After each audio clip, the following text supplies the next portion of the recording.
Welcome to Uncensored Conservatism, episode 237, The Constitution. Continuing on. Mr. Martin has submitted a proposal that the executive be ineligible after their term expires.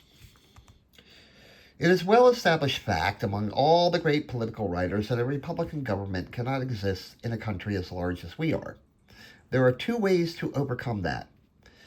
One, we can reject republicanism, or two, we can create an executive with energy and power. The executive must be a check on the tendencies of Congress to steal more power for itself. The executive must be a protector of all classes of society, be they rich or poor, a farmer or a merchant, or the young and the old. The wealthy among us will end up in this Congress, and wealth corrupts the mind and seeks power. We've heard a lot of talk about tyranny, but tyranny by the legislature is the most dangerous. It lulls people to sleep, believing it is acting in their interests because they put the people in that Congress. Our Senate does not guard against tyranny. It's a temporary backstop against the passions of the people. It's not perfect, but it is a start. If given a chance, the first branch will advance many silly and harmful laws in the name of fairness. And I'll use the example of Rhode Island, where they redistribute wealth every so often. That was fair to the farmer who neglected his fields, but it's certainly unfair to the merchant who built up his business. Our executives must be a check on the Congress because they represent all the people, not just the people of this state or that state. If we install term limits, there is no incentive for good behavior. They will use that term to make themselves and their friends rich in money and power. They could seek fame or lead us into needless foreign conflicts. They can use the military to suppress the people. They will enter into bad bargains and extend favors with members of Congress to avoid impeachment. If he is to be the guardian of the people, let the people choose him and make his term of short duration, and I suggest maybe 2 years. If he does right by the people, they will re-elect him. Well, I can't believe I'm saying this, but I agree with Martin on this one. If he is term limited, he is less apt to seek favor with Congress for reappointment. He'll just rubber stamp their laws, in which case there's no need for his veto power, and he will eventually go first to the largest states and ignore the smaller ones to gain that plurality. And the plan offered by Morris, this direct election by the people, is not a good one either. I do not agree that certain factions or people will not influence the outcome. Mr. Morris underestimates the power of the wealthy. Mr. Sherman previously noted that a qualified person should not be barred by office through words on a paper. I'm unsure about this direct election by the people, as it may get kind of confusing. But an appointment of electors by the people may be the best method I can think of to overcome the impracticality of the direct election of the people. By the people, I'm sorry.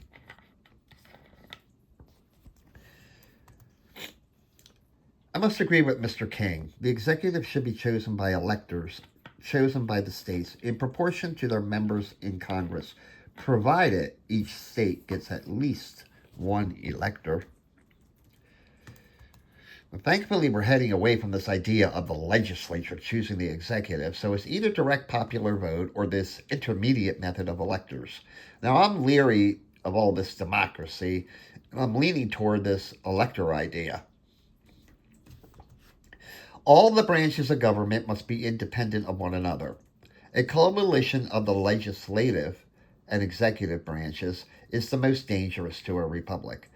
I lean toward allowing the people to make this choice. They will, I guess, at times make a stupid choice, but it can be corrected by either electing a Congress to overcome that or by making their term of a short duration. Now, the problem I see with my preference is the distribution of voters in this country, where the northern states have the advantage.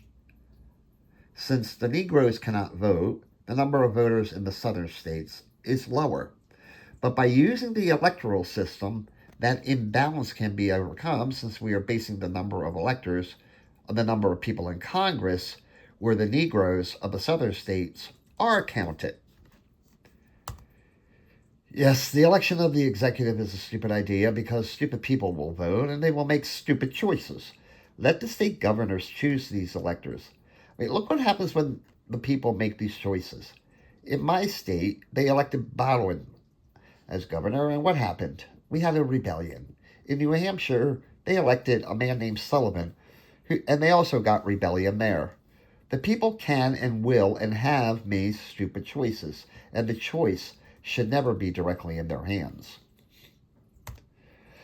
On the proposal to reconsider the executive, all right, that passes unanimously. Then I move to strike out the words apportionment by the legislature and insert to be chosen by electors appointed by state legislatures, where states with less than 200,000 people get one, states with a population of 200 to 300,000 get two, and states greater than 300,000 get three electors. I remain unconvinced by these arguments and still believe appointment by the legislature is the best method. I like this idea of Ellsworth, but would tinker with the numbers, like having 25 electors spread among 13 states. My God, what am I thinking? Based on a defined population. The proposal by Mr. Ellsworth has two parts. We'll vote on the first part, that the executive be chosen by electors. Okay, that passes 6-3. As to the second part about these electors chosen by the state legislatures, it passes 8-2. We have a motion to postpone the numbers and the ratio. There are no objections. I then move that they not be eligible for a second term. Now, I still don't like this elector idea. They'll be chosen from all walks of life. They could be stupid and uneducated. They will be easily influenced and bribed to vote a certain way. The electoral system is actually better, dude. Everyone is given a chance, not just the wealthy and the influential. Anyone except a member of Congress can be an elector. On the question of eligibility after their term, how are we voting here? Okay, term limits are gone by an 8-2 vote. On reconsideration of the 7-year term. All right, that one fails, 5-3. Y'all forgetting about something. Where are these electors supposed to meet to make these decisions? Now, I suspect it's going to be in the seat of government. And where is that? New York. Will it always be there? I don't know. But I do know that whatever it is, it won't be anywhere near Savannah, Georgia. It may be convenient for an elector from Pennsylvania, but it ain't for someone from South Carolina or Georgia. That's a long trip from down south to here, and you won't find people willing to do this, especially if they have to make frequent trips. Well, then, perhaps the term should be 6 years. If too short, the executive would lack stability. Well, I'm all for that. The trip here from North Carolina was no picnic, and won't be for these electors either. And it's expensive. You make these terms too short, and people won't want to be an elector, and you'll be left with a pool of, like, retards or something doing the choosing. On a term of 6 years, great, it passes 9-1. We'll stop there for the day. We've made some progress. We're adjourned.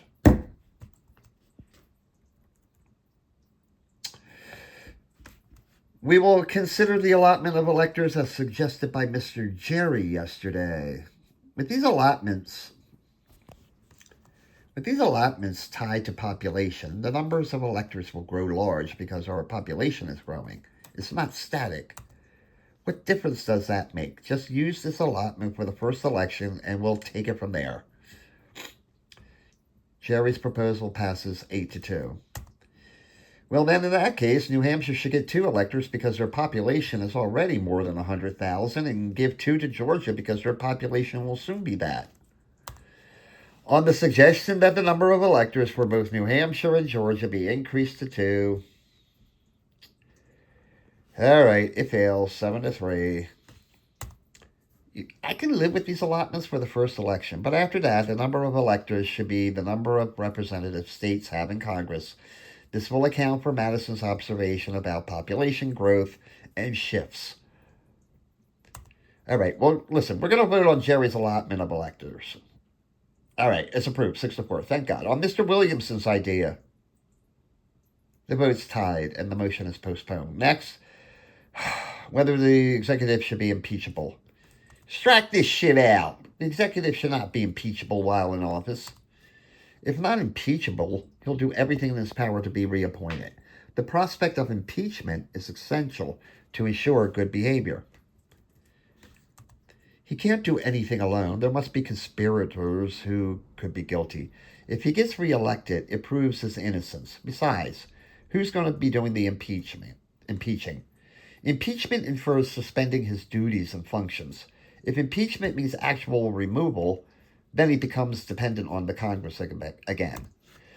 No man is above justice. When you have a man with enormous power and influence, he is doubly not above justice. I would much prefer the Congress appoint this executive to avoid this whole discussion, but we've chosen this elector thing. That is all the more reason to keep the power of impeachment. In all of civilized history, I can think of only one executive ever brought to public justice. What was the opposition? What was the option in the absence of impeachment? Assassination. Impeachment simply puts the executive on notice that his actions are questioned and gives him a chance to prove his innocence or guilt. Then be specific in what he can be impeached for. We're talking about a single executive here, not a legislature. It's much easier to corrupt a single person than a body of people. The length of term is no guard against corruption or even incapacity. The power of impeachment is important. Now, I disagree. If Congress is given this power, they'll use it to beat the executive over the head with it. How does that make him independent of Congress? Suppose they pass a crappy law and the executive vetoes it. Congress has two choices: override the veto or impeach the executive into submission.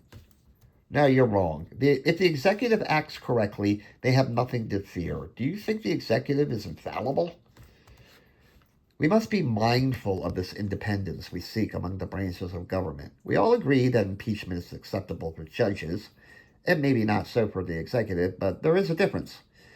Judges are appointed for life, but not the executive. If someone does not like their representative, they can always vote him out of office. And you can do the same with the executive, but not the judge. I recognize the fears of Pinckney, and Congress will use this power to force the executive to bend to their will. That's hardly independence between the branches. Leaving the power of impeachment solely in the hands of Congress could be a dangerous idea. Yes, but guilt needs to be punished.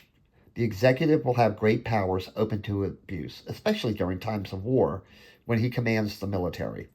The power of the purse will also partly be in his hands. Hamilton suggested some investigation before punishment, and maybe we should leave it to a panel of judges.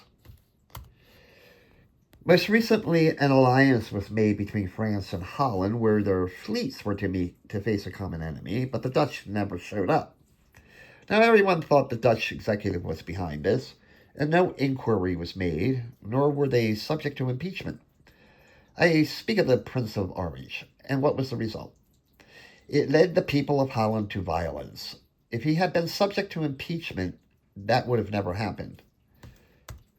Yes, Ben, but the Prince of Orange held his office for life. In that case, impeachment makes perfect sense.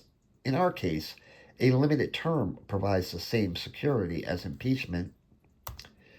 Well, then, senators who hold an identical 6-year term should also be subject to impeachment.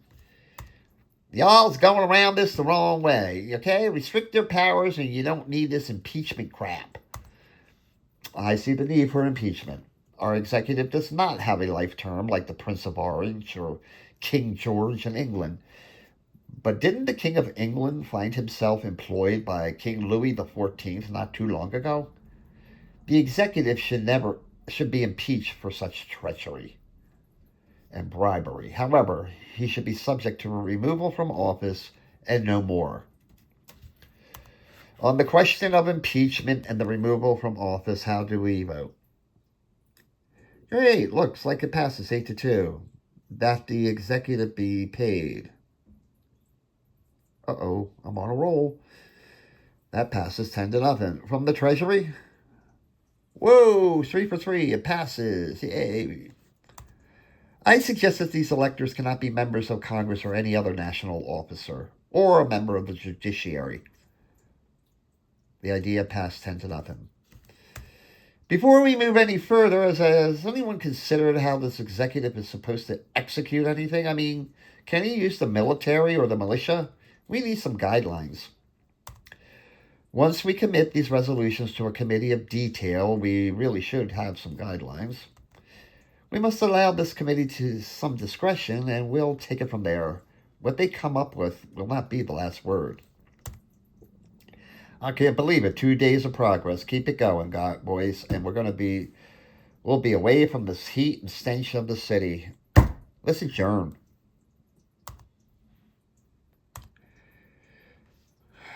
We are now on to the judiciary, and some have suggested that they should not be involved in the revisionary duties of the executive when it comes to laws. This is wrong. They should be the ultimate guardians of the rights of the people. Laws may be unjust or seem unfair, but that does not necessarily make them unconstitutional. If we allow them some say in the revision process, we save a lot of time and a lot of strife on down the road. So you want the judiciary involved in the lawmaking process. Are you serious? Judges know one thing, the law. They know nothing about finances or policy. The executive should have legal advice, but not from the judiciary, who will ultimately have to rule on these laws. I don't know, I like the idea. The more advice, the better. And who knows law better than judges? It also gives the judiciary more independence from Congress. It gives the executive a stamp of approval that can help Congress in passing good laws. I fear the power of the legislature more than the executive and or the judiciary. I've always liked this idea. It does give the executive more stature. I can't believe we're bringing this up again. If the executive cannot explain himself, then maybe they should not be the executive. Judges rule on laws. You're making them part of the lawmaking process. You're wrong. There's a difference between advice and making laws. In England, judges are involved in the process. Their advice is sought and given before a law is passed. The difference between them and us is that the term of our executive is defined. We should fear more from the tyranny of the legislature. Okay, let's just stop. Now, I've sat here and heard all these words being tossed around. Encroachment, checks and balances, separation of powers. But now they're tossed out the window in this case. I've heard some really stupid ideas here, but now we've reached peak stupidity. We seem to believe that judges are all-knowing, godlike creatures. If a law is bad, it will come before a judge in due time. The Supreme Court should have the confidence of the people. If they are involved in going against the will of the people, they will lose that confidence. I don't see a separation of powers issue here. It's a source of advice for the executive. The separation of powers is not absolute. Look at England where this is done, and look at the stability of their government. The judges would advise the executive, thus the execution of the law. If unconstitutional, it will come before the judiciary eventually. Why wait for that law to be passed just to negate it? The separation of the branches does not infer they have different objects, but that they treat those objects differently. The first branch and the Senate are separate and distinct, but they work on the same object. Are they not to converse? That would be your peak stupidity. Jesus, seriously? The executive should have the negative over any law passed. You bring in the judges, you form an unholy alliance between the executive and the judiciary. The legislature would be paralyzed knowing the deck was stacked against them. All right, well, we have three people here, a judge, an executive, and a lawmaker. Three distinct people, right? Wouldn't it make sense that the judges first make sure the lawmakers are acting right? We're thinking about this the wrong way. We all agree there has to be a check on the legislature, right? You give judges a say in this revisionary ability, you already prejudice the outcome. There are already more judges than an executive, so that this check on the legislature is already thrown out the window. Mr. Jerry suggests this will form a defensive and offensive alliance against the legislature. And then, according to Gorham, the judicial influence will subvert the executive. As to Jerry, the combined weight of the executive and judiciary will counterbalance the weight of the legislation. As to Gorham, we have not decided what weight this revisionary power would have, or how much weight judges would even have in it. Of all the people to consider for any council of revision, judges are the least qualified. They interpret laws, they don't make the laws, and they should shut up until the law comes before them. This executive could always seek the advice of his ministers, or even hire his own damn lawyer. The idea to allow judges in a revision capacity was approved 4-3. We will now resume discussion of Mr. Madison's proposal that judges be nominated by the executive and that they become appointments unless 2/3 of the senators disagree. The executive would be a better judge of character than the Senate. If there is an objection, the Senate could always take up that issue. If we leave it to the Senate, regional rivalries will develop. In the Senate, since we have this equality idea, a few could cause obstructions. The executive represents all the people. We need national judges who will look out for all the people.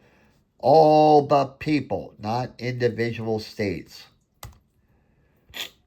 I'd like the appointment of judges be like any piece of legislation. If they make the appointment, the executive can veto it and it can be overridden. Madison's idea places too much power into the hands of the executive. And since they'll reside in the seat of government, they cannot possibly know all the qualified people out there. But since senators live among those people, they will know the qualified ones. That is a false assumption. Because they are among the people, they'd be the worst judges of anyone and would be favorable just to their own. The executive, by necessity, must consider all the people, not those of one state. As for the power of the executive, why is it fine to command the military, but not to appoint a judge?